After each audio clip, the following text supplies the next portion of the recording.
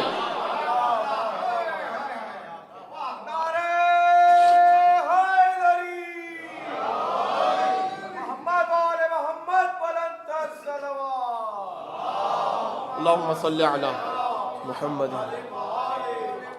ولایت کفارتن لذنوبنا، ہاتھ کاٹ دیا۔ کہنے لگا عجیب بات کر رہے ہو، علی نے تمہارا ہاتھ کاٹ دیا، تم علی کی مدح کر رہے ہو، علی کے قصیدے پڑھ رہے ہو۔ آگے سے جملہ کہا، یہ ہے ولایت، اس منزل پر آنا ہے مجھے اور آپ کو۔ کہنے لگا اے ابن کوا، علی اگر میرے ٹکڑے ٹکڑے بھی کر دینا، علی کی محبت سے پیچھے نہیں ہٹوں گا۔ وہ تو یہاں پر خاموش ہو گیا۔ ابن کوا کو ملا موقع، آیا دوڑ کر علی کے پاس، یا علی ابھی کسی حبشی کا ہاتھ کاٹا ہے؟ کہا کہ وہ تو آپ کے قصیدے پڑھتا پھر رہا ہے۔ علی نے کہا ہاں تو کیا کہہ رہا ہے؟ اس نے بتانا شروع کیا، آپ کے یہ فضیلتیں پڑھ رہا ہے۔ اب علی نے جو جملہ کہا وہ آپ کے حوالے، اور اس سے ہم اپنا اور سب کا محاسبہ کر لیں، اپنا کہا ابن کوا سنو، ہم اپنے چاہنے والے کے ٹکڑے ٹکڑے بھی کر دینا، وہ ہماری محبت سے پیچھے نہیں ہٹے گا۔ اگلا جملہ بتاؤں، اس نے تو یہیں تک کہا تھا، کہنے لگے اور اگر ہم اپنے دشمن کو شہد اور روغن بھی چٹا دیں تو اس کی دشمنی میں اضافہ ہوگا۔ اب بلند رہیے گا تو تاکہ جملہ آپ کے حوالے کروں اور زیادہ زور مجھے نہ لگانا پڑے۔ یہی رسول نے کہا تھا، اے علی اگر تیرے چاہنے والے کی ناک پہ ضرب بھی ماری جائے تیری محبت سے پیچھے نہیں ہٹے گا، اور تیرے دشمن کو پوری دنیا بھی دے دی جائے تو اس کی دشمنی میں اضافہ ہوگا، اس کی دشمنی کم نہیں ہوگی۔ سوال صرف اتنا کرنا چاہتا ہوں، جب رسول کہہ رہے ہیں کہ نہیں ہوگی تو ماری رضوی صاحب کوششیں کیوں کر رہے ہیں؟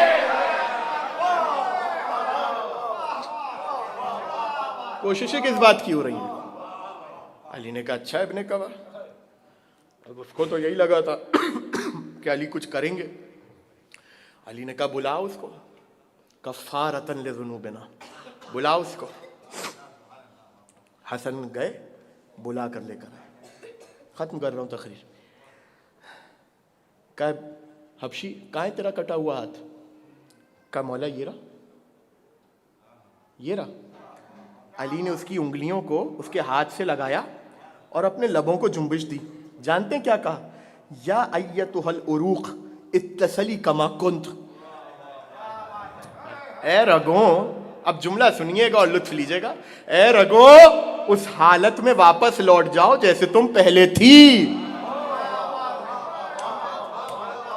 جیسے تم پہلے تھی اس حالت میں واپس لوٹ جاؤ. آپ لا کر میرے ہاتھ میں ٹول باکس دیں اور ساکٹ کے سامنے کھڑا کر دیں. مولانا اس میں تار خراب ہو گئے ہیں ذرا صحیح کر دیں.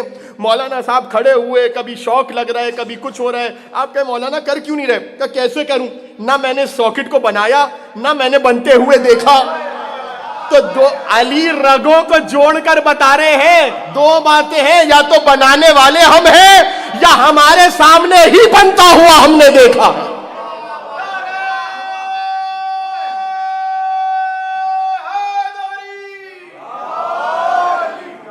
صلوات پڑھیں بآواز بلند.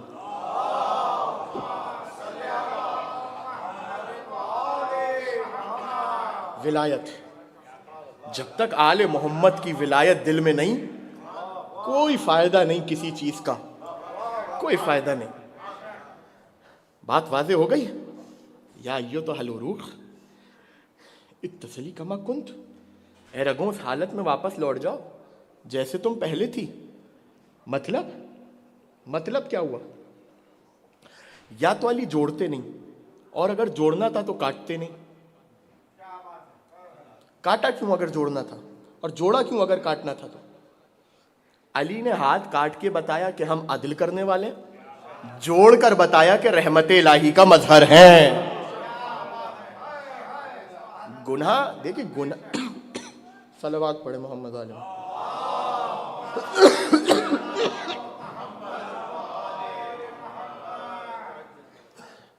گناہ, کوئی بھی گناہ شرک کے علاوہ آپ کے اور میرے دین کو فاسد نہیں کرتا. امام کی حدیث ہے, جب پوچھا گیا کہ ایک شخص ہے شراب بہت پیتا ہے, امام نے فرمایا کہ شراب پینا اس کے دین کو فاسد نہیں کرے گا, ہماری دشمنی اس کے دین کو خراب کرے گی. اور پھر یہاں پر ایک بات اور آپ کے حوالے کر دوں. علی کی ولایت ہے, مولانا گناہ کریں علی کی ولایت کا سہارا لے کر. علی کی ولایت کا سہارا آپ کو گناہوں سے بچانے کے لیے ہے, گناہ کروانے کے لیے نہیں ہے.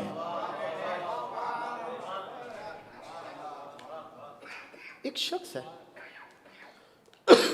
ایک اچھا شیعہ چاہنے والا علی کا, اس کو جب پتہ چلے کہ علی کی ولایت میرے گناہوں کو ایسے کھا جائے گی جیسے آگ لکڑی کو, اس کا دل چاہے گا کہ ان تمام چیزوں کے بعد بھی گناہ کرے. دیکھیں جنت جہنم کی بات ہی نہیں ہے. آل محمد نے کہہ دیا جنت شیعوں کے لیے, جہنم ہمارے دشمنوں کے لیے, تو ہمارے سامنے یہ جنت جہنم کی باتیں مت کیا کریں.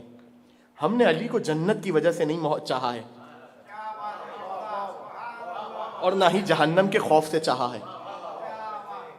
ہم نے علی سے محبت اس لیے کی کیونکہ علی محبت کرنے کے لائق ہیں. مجھے نہیں معلوم آپ کا ذہن کس طرف گیا. جنت اور جہنم کیا ہے؟ کیا ہے جنت اور جہنم؟ ہمارے سامنے کیوں باتیں ہو رہی ہیں جنت جہنم؟ آپ کیجئے جنت جہنم کی فکر. ہمارے لیے تو ہر وہ جگہ جنت ہے جہاں علی ہے, اور ہر وہ جگہ جہنم ہے جہاں علی نہیں ہے. جنت جہنم.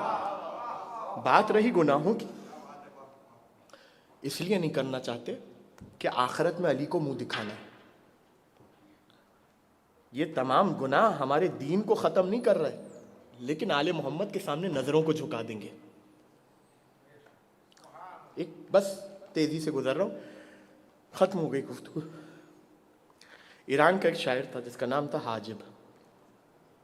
اس نے ایک شعر لکھا, اس شعر کو سنیے, عجیب عقیدہ بیان کیا, اور یہ بھی زیارت جامع کبیرہ کا عقیدہ ہے کہ اے آل محمد, اے ائمہ اہل بیت, خلق نے آپ کی طرف پلٹنا ہے اور آپ ہی نے ان کا حساب کتاب لینا ہے.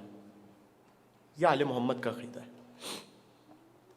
اس نے لکھا, حاجب اگر محاسبہ حشر بعلیست من ضامنم کے چے بخواہی گناہ کن. اے حاجب, اگر علی نے تمہارا حساب کتاب محشر میں لینا ہے تو میں ضمانت لیتا ہوں جتنے دل چاہے گناہ کرو. اب اس میں آپ کو دو لفظوں کے اوپر غور کرنا ہے. اگر حاجب اگر محاسبہ حشر بالیس من ضامنم کے چیب خواہی گناہ کو. اور دوسرا مصرع میں ضمانت لیتا ہوں جتنے دل چاہے گناہ کرو. خواب میں علی آ گئے اور آ کر کہنے لگے حاجب کیا لکھا ہے؟ کل لکھو حاجب. اس نے کیا لکھا تھا؟ اگر. حاجب لکھو. حاجب یقین محاسبہ حشر بالیست. یقیناً علی نے تمہارا حساب کتاب حشر میں لینا. اگلے مصرے پر آؤں گا لیکن پہلے اس بات کو ذرا سن لیے. حاجب یقین محاسبہ ہے. ہمارا اور آپ کا شیعہ ہونے کی حیثیت سے کام جانتے ہیں کیا ہے؟ اگر سے یقین تک کا سفر. آپ سلامت رہیے, خدا کی قسم جناب سیدہ آپ کو محفوظ رکھیں, جناب سیدہ آپ کو محفوظ رکھیں, آپ کی تمام جائز اور شرعی حاجات کو قبول کریں. یہ جملہ میں نے اس لیے نہیں کہا کہ آپ کی داد لوں, بٹھا لیا نا اگر دل میں, خدا کی قسم میری نجات کے لیے بہت ہے. اگر سے یقین کا سفر کرنا ہے ہمیں اور آپ کو, اور یقین پہ بھی رکنا نہیں ہے. اس دن کہا تھا یقین سے تجربے کی طرف جانا ہے. یہ عقیدہ رکھنا کہ حسین بیٹے دیں گے, یقین کی منزل ہے. مانگو تو حسین ابن علی سے. یہ کہنا کہ وہ کر سکتے ہیں اور ہے, اور یہ کہنا کہ وہ کریں گے. آپ سلامت رہیے. یہ ہے عقیدہ. حاجب یقین محاسبہ حشر بالیست. حاجب یقیناً تمہارا حساب کتاب حشر میں علی نے لینا ہے. شرمز رخ علی کن کم تر گناہ کن. علی کے چہرے سے شرم کرو, کم گناہ کیا کرو. عقیدہ. صلوات محمد و آل محمد.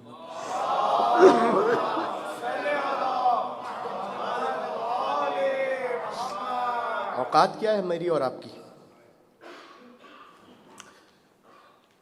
مولانا بہت ہوں گے بڑے صاحب, آل محمد کی نوکری ہے جو مجھے اور آپ کو آل محمد تک پہنچا رہی ہے, خدا تک پہنچا رہی ہے. ان کے علاوہ کچھ نہیں ہے عزیزوں. کچھ پوری دنیا کے اوپر خاک ہے, محمد و آل محمد اگر نہیں. یہ مطلب بے ابی انتم و امی, آپ پر میرے ماں باپ قربان. کب کہنا یہ جملہ؟ جب ان کی قبر پر پہنچو. کب کرنا ہے ان کی ولایت کا اقرار؟ جب ان کی قبر پر پہنچو. یہ مت سمجھنا کہ ولایت کا اقرار کر کے بچ جاؤ گے. دیکھ رہے ہیں علی تمہیں, دیکھ رہے ہیں.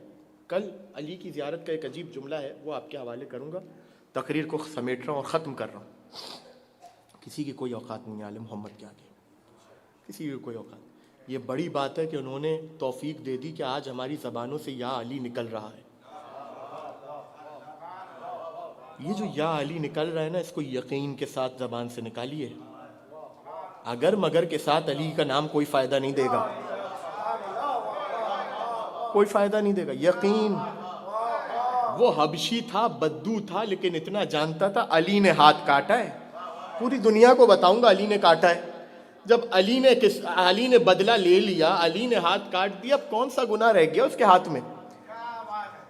بہت سی روایتیں ہیں, بس ختم کر رہا ہوں بات کو. آل محمد کا در, قبر کے پر آؤ. علی کی قبر, حسن کی قبر, حسین کی قبر. آج 19 سفر ہے عزاداروں.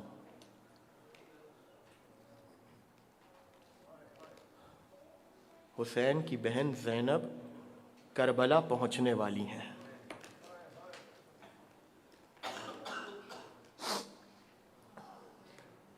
اللہ اکبر. وہاں حسین کی قبر پر حسین کا پہلا زائر, جس کا نام ہے جابر ابن عبداللہ انصاری, حسین کی قبر پر ہے.